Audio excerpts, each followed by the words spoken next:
Alright, just start like backing up. Ooh. You just start really just walking over there. Let me see something real quick. Let's start talking to me. Rico. Hey man, they pulling up in BMWs though. That's a little different from when we were coming.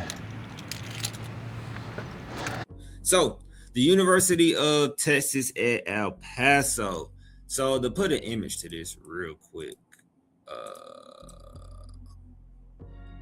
I hope nothing crazy comes up here because I'm looking up the school.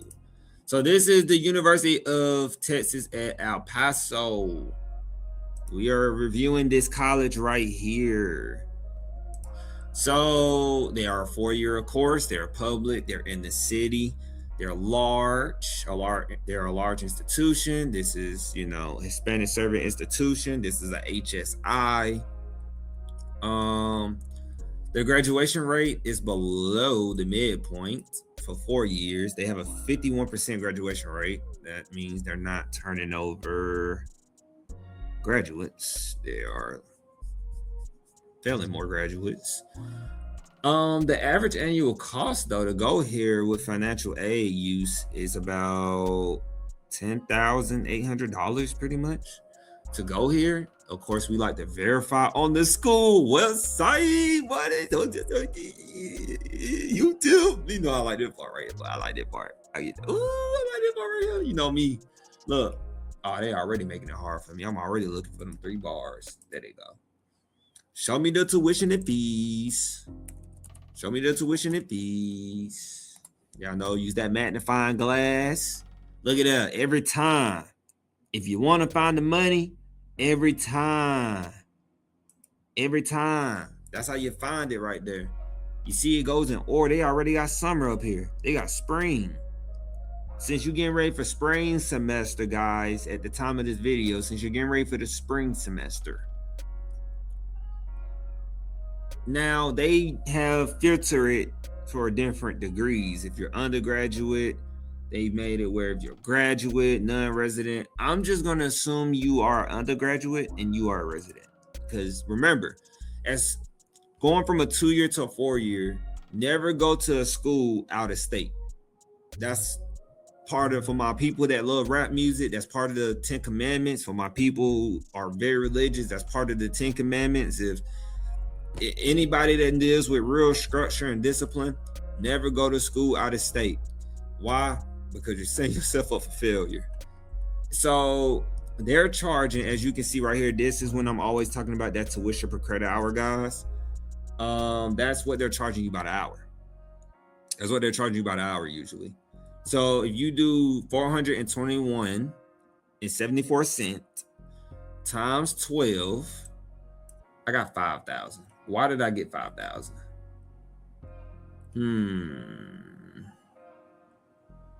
Did I put the right number in? 421.74. I did. But I didn't get that. I got 5,000. Let's see. Please correct me on my math because I didn't get 5,000. Why did they get 5,000? Let me try a lower number real quick for some reason. See where I went wrong.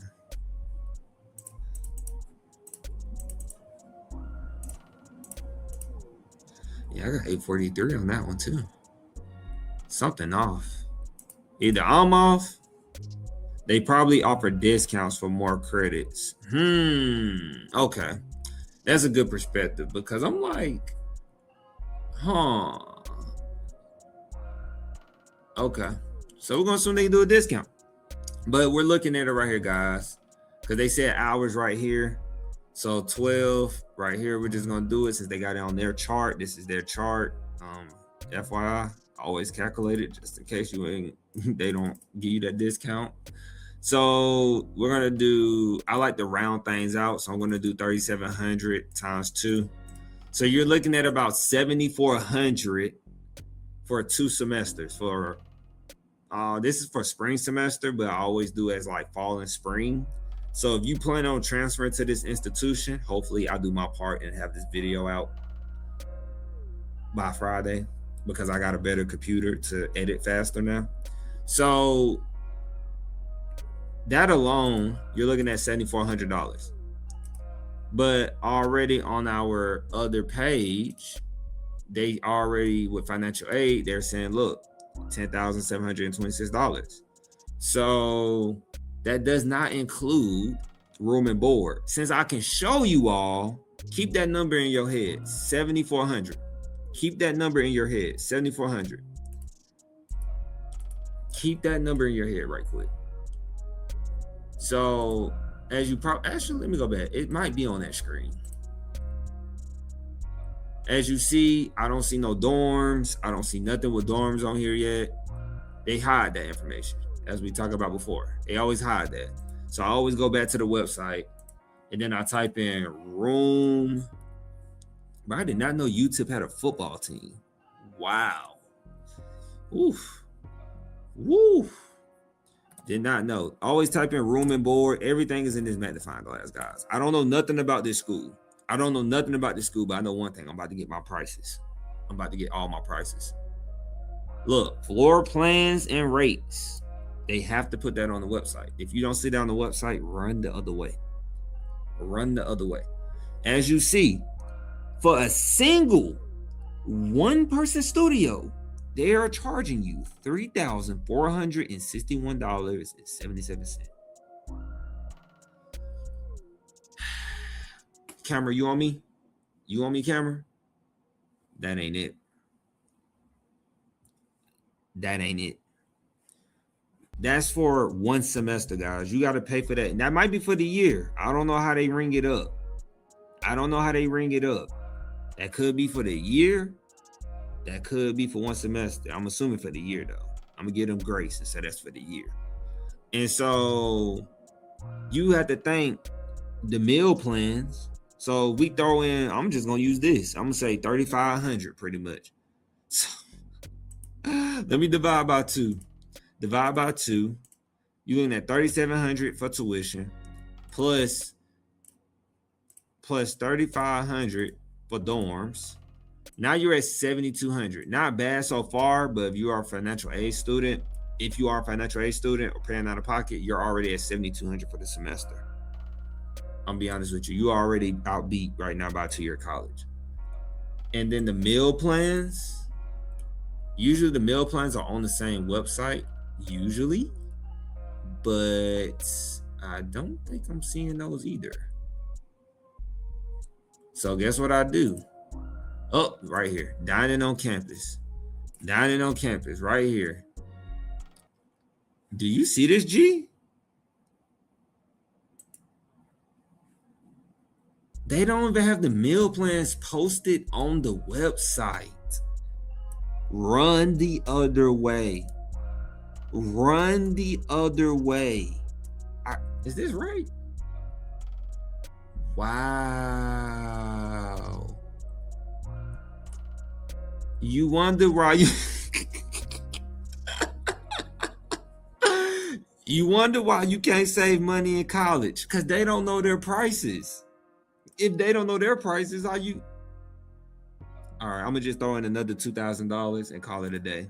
That's a bad look on this review. I'm just gonna say that. So I'm gonna throw in another $2,000 for the semester. So you're looking at $9,200. This is recorded in real time. December 17th, 2025. I can't make this up. People wonder why they can't get debt-free degrees at this school. They wonder why they can't get debt-free degrees going to college, because you got to look at the prices. Guys, I don't have $1 million. G can vouch for that. I don't have $1 million. I just not a budget. Budget is simple budgeting, simple investing. I'm not a spectacular investor or something. I'm just a good budgeter. But this right here ain't it. This ain't it. So with that being said, let's go back to this. And truthfully, off my estimates, they are under on my estimates. Now, granted, this is probably for the year. So if you got to do that. I'm gonna just say 11,000.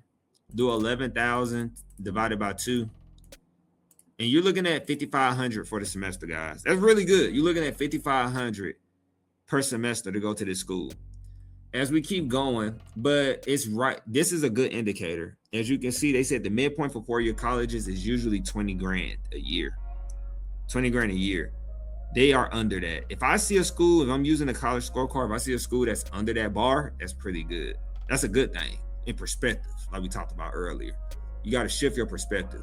If it's over that, that's not good. That's not good. Because look at the earnings. They're saying you can earn 50,000 or 51,000 once you're removed from the school for 10 years as a financial aid student. That's pretty good, guys. Because like I said, if it's accurate, you're only paying $5,500 per semester. That's pretty dang good. Considering it's a university, got a football team, basketball team, baseball team. They got all that teams and stuff, right? So that's pretty good if you want a decent salary. Now, if you want some Northwestern, Columbia, Harvard, G salaries out here, then this ain't the school for you. But cost, we just talked about that. They got the family income breakdown if you want to take a look at that. Then you got graduation rate. The graduation rate is 51%, as we said. They have a 76% retention rate. So they have a C average in keeping you retained. That's kind of good, I guess. Did we talk about financial aid and debt? Okay, so they have 29% of their students receiving federal loans. Kind of makes sense because they don't even have the right meal plans on their website. Do they include meal plans on this college scorecard? I'm gonna say they don't, because when I tried to stay on campus at Valdosta State University, I was gonna be in student loan debt. I was predetermined student loan debt from my financial aid specialist. He will come on here eventually. I have to book it with him once he starts seeing that I'm set up a little bit. So, and I don't even know if it's gonna act right yet. I gotta troubleshoot and test some things, but 29% is, 29%. And so they saying that students get an average debt or a median, which is minimum debt of 18,000 in my eyes. Henry, hey, speaking on behalf, we get 0 over here. Like G, we get 0 over here. Can you get 0 debt, student loan debt? Yes, you can. Just watch us. And ask questions. We talked about the earnings.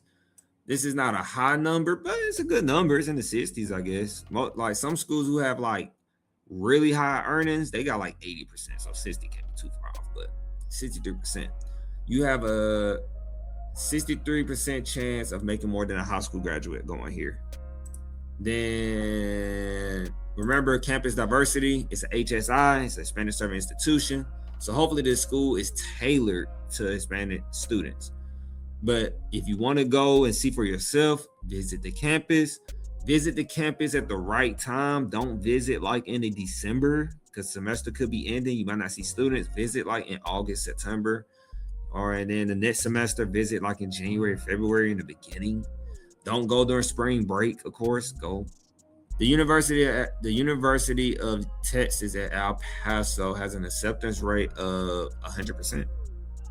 It's pretty good. So that means they're open admission. Let me see if I see that. I haven't read that far yet. Don't say. But okay, so look, they said right here, the University of Texas at El Paso considers admission test scores, SAT, ACT during application process, but does not require them. And then students who were admitted to the University of Texas at El Paso and enrolled typically had an admission test score in these ranges. They are showing you the test score ranges. But they have 100% acceptance rate. So that means they should be open admission. But I didn't see the terminology in that. I'm going to say they have open admission, because if you have 100% acceptance rate, that means anybody can get into this school. Why can't anybody get into this school? Because they probably overcharging you. What do I rate this school, guys? Just based off them not having the meal plans on there, which creates inaccuracy for a student, I am going to give them a C. I'm giving them a C. They should be an F, but only because their prices are not that bad. And if I transferred there, going back to the, I'm glad I can do this now. Going back to their, where is it? Let me just click on this again. Going back to this, if I took a full-time load and I was paying strictly for tuition, It's not bad prices. It's not bad prices. I'll be cutting it close in tuition alone, but remember they said this does not include new student fees, incidental fees, or course-related fees, individual major fees. It doesn't include that. We done.